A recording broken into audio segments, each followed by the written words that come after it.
کئی لوگوں کو دیکھا کہ بیمار ہوتے ہیں، کبھی ہسپتال کا چکر، کبھی ڈاکٹر کے پیچھے.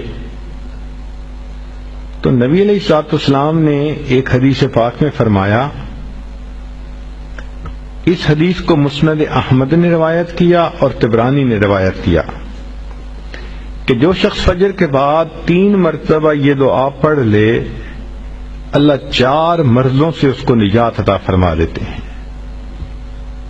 امید ہے کہ مستورات توجہ سے یہ بات سنیں گی اور اس کی اہمیت کو ذرا سمجھیں گی کہ جو شخص فجر کے بعد 3 مرتبہ یہ آیت پڑھ لے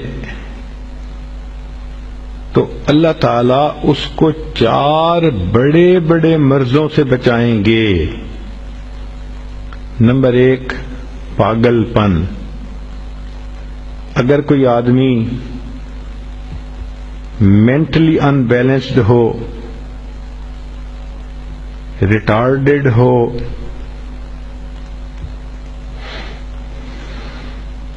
یا جس بندے کو چیزیں بھول جاتی ہوں یا چیزیں یاد نہ رہتی ہوں،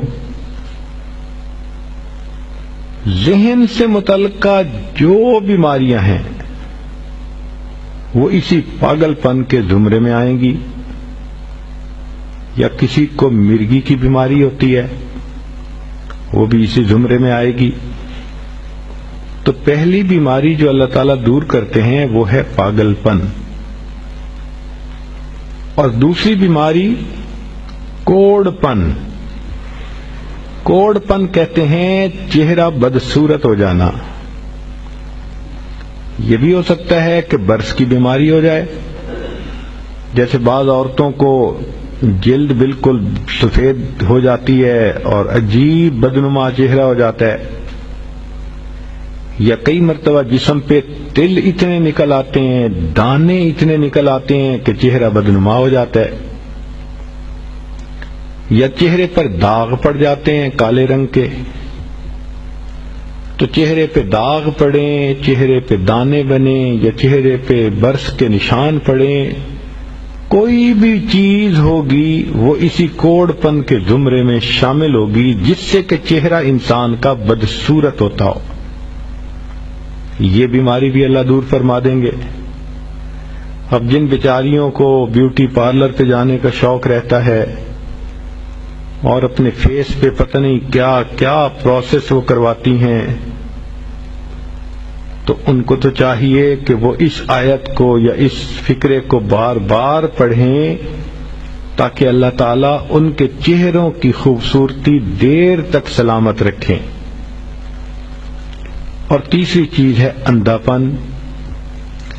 اندھے پن سے مراد یہ کہ آنکھوں کی بینائی ہی چلی گئی، یا آنکھوں میں موتیا بند آ گیا، یا آنکھوں پہ اینک لگانی پڑ گئی.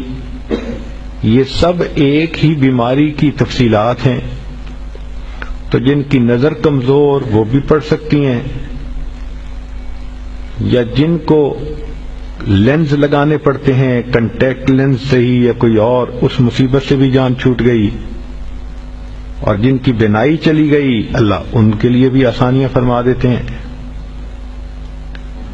تو پاگل پن کی بیماری ختم، کوڑ پن کی بیماری ختم، اندھے پن کی بیماری ختم، اور چوتھا فرمایا فالج کی بیماری ختم. فالج ایک تو ہوتا ہے کہ انسان کا ہاتھ یا پاؤں کام ہی نہ کریں، اور ایک یہ بھی ہوتا ہے کہ اتنی ویکنس کہ عورت کہتی ہے مجھ سے تو کھڑا ہی نہیں ہوا جاتا، میرے پاؤں سن ہو جاتے ہیں، میرے ہاتھ سن ہو جاتے ہیں. یہ ساری چیزیں کمزوری اور فالج کی ابتدائی سٹیجز ہیں. تو یہ سب چیزیں ٹھیک ہو جاتی ہیں. اب بتائیں کہ اتنی بڑی بڑی بیماریوں سے جس بندے کو بچنے کی خوشخبری مل رہی ہو تو وہ تو پھر اس عمل کو کیے بغیر رہ ہی نہیں سکتا. اور یہ عمل دیکھو چھوٹا کتنا ہے. وہ جو فکرہ فرمایا حدیث میں وہ ہے سبحان اللہ العظیم وبحمدہ ولا حول ولا قوة الا باللہ. اتنا سا فقرہ پڑھنے پر اللہ چہرہ بھی پر نور بنا دیتے ہیں، میموری بھی تیز کر دیتے ہیں، اللہ تعالیٰ بینائی بھی تیز کر دیتے ہیں، اور اللہ تعالیٰ جسم میں طاقت بھی بھر دیتے ہیں۔